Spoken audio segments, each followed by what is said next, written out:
I'm Caitlin Heck. And I'm Wanya Reese. We've been having a lot of fun with all the twos today. And I mean, it's just really cool. And then, you know, tomorrow is going to be 02, 23, 22. So it just keeps on going and going. Yeah, like Courtney said, we got palindromes the rest of the month.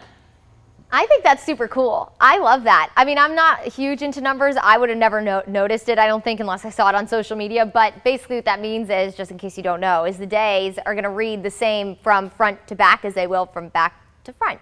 I think that's pretty neat.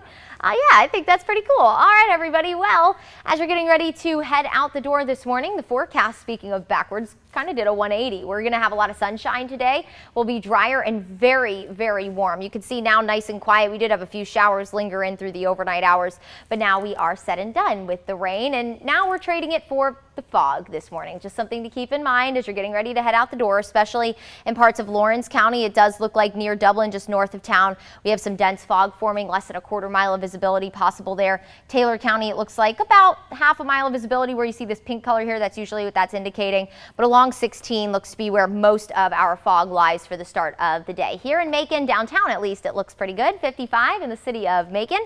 Area-wide, mid to upper 50s. It is a warm morning out there compared to where we were just a couple of days ago in the 20s, setting us up for a very warm afternoon. We'll talk about how long we're going to be in the 80s. That's in just a few minutes. You see this all the time, Macon and Warner Robins. People die all the time, and then we just kind of move on with our day, you know. And it really is different when it actually happens to you. A daughter now mourns the loss of her mother after what the Bibb County Sheriff's Office calls a homicide. It happened just after 1:30 yesterday morning at a home on Winchester Place. That's in the Barrington Hall subdivision out there in northwest Macon. Deputy Coroner Ronnie Miley says the father of 49-year-old Cynthia Berry found her dead inside of her home. Coroner Leon Jones says he can't release the details of how she died because of the ongoing investigation.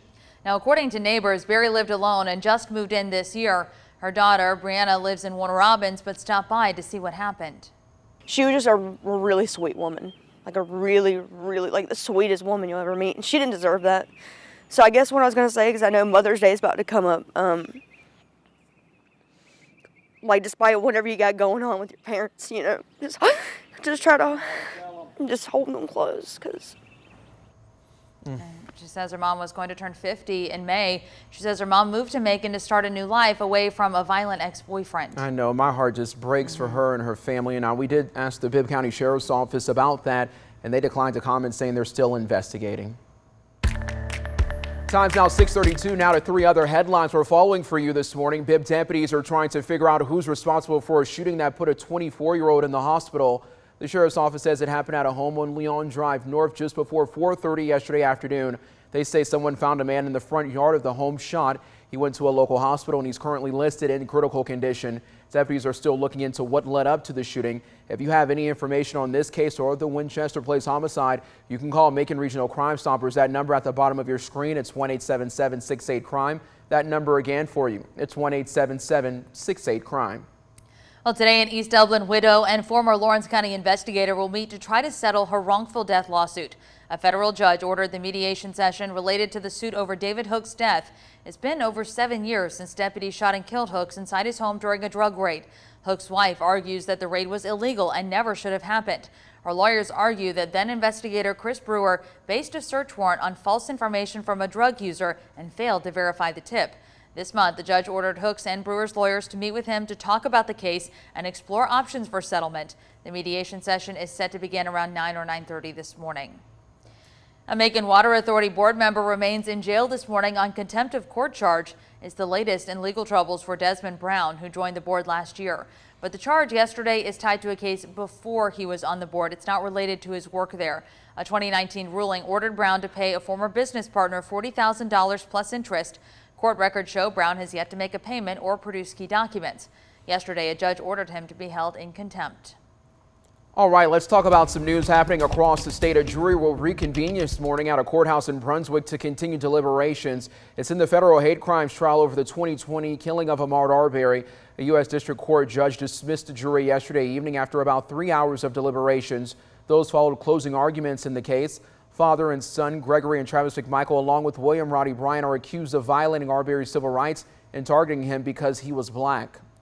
Well, we're less than a month out from crossover day under the Gold Dome. That's the day bills have to make it across the aisle or fall by the wayside for the current session. There's a list of bills already prompting debate, including some related to education. There's several versions of bills concerned with banning critical race theory. The one that lawmakers seem to be talking about the most is Senate Bill 377. It would ban teaching that a person is not inherently oppressive based solely on their race. Also not allowed under the bill, teaching that, quote, the United States of America and the state of Georgia are fundamentally or systematically racist. Another education bill that we're watching for you is one dubbed the Parents' Bill of Rights. Republicans are pushing to give parents more control of their kids' education. If passed, it would add transparency provisions to state laws allowing parents to have access to their child's instructional materials. It's set to have a House hearing on tomorrow. Now to COVID-19 news. Georgia seems to be getting some relief from the virus. Right before the state's 2-week preliminary data window, Georgia averaged almost 3,900 new cases a day. That's down from over 23,000 at the peak the month before. Now there is still some room for improvement though. Before cases started climbing, Georgia was averaging just 845 new cases a day. And you can get a breakdown of cases in Bibb and Houston counties, along with a look at where the death toll and hospitalization rates stand. It's in this story on 13WMAZ.com. Carnival Cruise Lines plans to drop its mask mandate for passengers. The company announced it will no longer require passengers to wear face masks in most cases on board. The cruise line says it's now using updated CDC guidelines for cruise ships and will recommend but not require masks for passengers starting March 1st. Carnival did add that this update may not apply for certain venues and events on board. Well, starting today, students, staff, and visitors will get to choose if they want to mask up inside Baldwin County schools. The district says they made the decision to make masks optional based on different factors. Those included updated info on the spread of the Omicron variant and the decrease in the number of positive COVID-19 cases in Baldwin County schools and the community. Students and staff will still have to wear a mask on buses, though, because of federal guidelines. The Emerald City's police chief will soon have a new title. Dublin City Schools announced yesterday that they've hired Tim Chapman as the district's new safety director. That will start next school year. Chapman announced his plans to retire from the Dublin Police Department this past October. He will retire in May and has been chief since January of 2016. Chapman says he's proud for the opportunity to bring his experience to the table for the safety director role and is excited about the opportunity to serve. From the Emerald City to the International City. Today, Mayor LaRhonda Patrick will propose a few new committees to City Council, and it includes a Vietnam Veterans Memorial Committee. If that passes, Patrick would appoint members next month. The city's looking to spend more than $400,000 to buy land and complete a Vietnam Veterans Memorial. Right now, the city is working to purchase land near Buc-ee's right off Russell Parkway. Mayor Patrick says the goal is to buy the land by the end of this year. All right, the time is now 6:37. We made it through all that rain yesterday. So, Courtney, now we're just dealing with some warmer weather, which I can handle. Yeah, me too. I think that since it's only going to be here for a temporary time, it seems like this week, I'm all right with it. Although I do want the warm weather to come, but I don't know if I'm ready for it in full force just yet because you know how it goes here in Central Georgia. Once the heat gets turned on, I feel like it stays on all summer long. So if we can ease into it like it seems like we are this week, then I'll be a-okay with that. All right, everyone. Well, we're going to talk about what's going on now. This cold front that's off to our west that's impacting parts of Arkansas this morning. It looks like parts of Tennessee, also parts of Illinois this morning, and eventually into parts of Louisiana and Texas.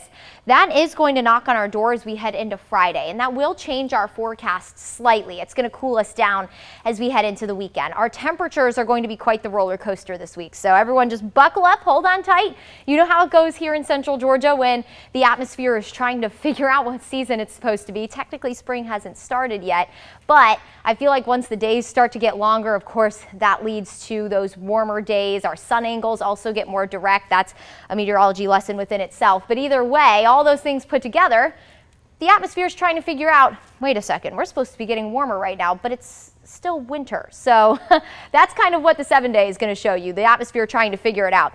Severe weather out to our west this morning in parts of Arkansas. They've had tornado warnings, severe thunderstorm warnings. Thankfully, as that front does make it to Central Georgia, it's going to fall apart. And now we could use the rain in a lot of spots, but we don't want any kind of severe weather, and it doesn't look like that is going to be knocking on our doorstep as we head into the second half of the week. Right now, quiet after a very rainy day yesterday, needless to say. We picked up over 2 inches of rain in parts of Houston County, Crawford County yesterday.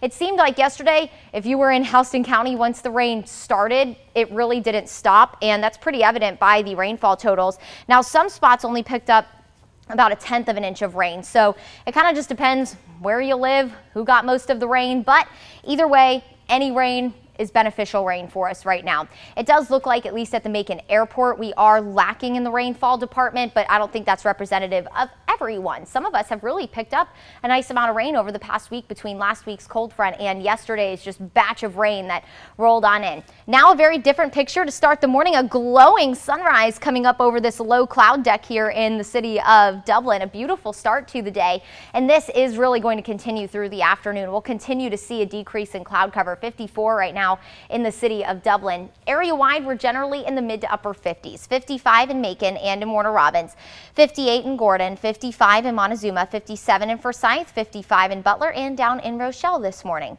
If you're heading to the park today, if you have any plans to maybe go out on your lunch break, take a nice walk around Amerson Park, take the dog for a walk after work today, it's going to be beautiful. We'll head into the upper 70s this afternoon, and we'll top out near 80 degrees. And the time we usually hit our high temperatures around 3-4 o'clock. So by 6, again, if you're maybe heading after work, temperatures will be in the upper 70s. In the morning, temperatures will climb very quickly. We'll be in the upper 50s by 9 a.m. Today, 80. Wednesday, same thing. Thursday, low 80s. So we are going to get very close to record-breaking heat the next few days. It's not out of reach that we do break or tie a record over the next couple of days. Rain, maybe a stray shower tomorrow. That cold front that's out to our west, that rolls in on Friday afternoon, offering us a small rain chance. And then before we can even kind of take a breath, another front rolls in on Sunday. So take a look at the temperatures. 80s the next few days. We'll go back into the 60s by the weekend. We're going to kick off next work week in the upper 50s.